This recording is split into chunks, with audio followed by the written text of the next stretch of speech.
बिस्मिल्लाहिर्रहमानिर्रहीम। अस्सलाम वालेकुम। आप देख रहे हैं यूट्यूब चैनल आम सी बातें।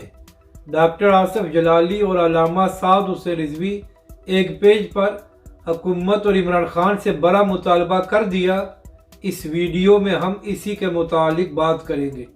नाज़रीन कराम, पाकिस्तान इस वक्त अपनी इकॉनमी के लिहाज से बदतरीन दौर से गुजर रहा है और अगर IMF और दीगर इदारों ने पाकिस्तान को कर्जा ना दिया तो खुदा न खास्ता पाकिस्तान डिफ़ॉल्ट भी कर सकता है।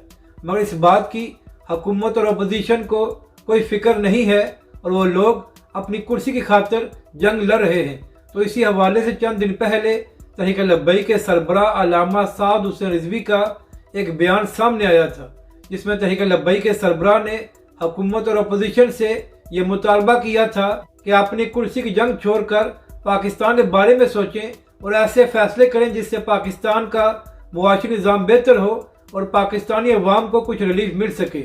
और दूसरी जानब तहरीक लब्बई के सरबराह अल्लामा साद हुसैन रिजवी ने यह भी मुतालबा किया था कि पाकिस्तान के निज़ाम को सूद से पाक किया जाए। तो नाज़रीन करम, 2 दिन पहले डॉक्टर आसिफ जलाली साहब ने ऐवान इकबाल में एक प्रोग्राम किया है।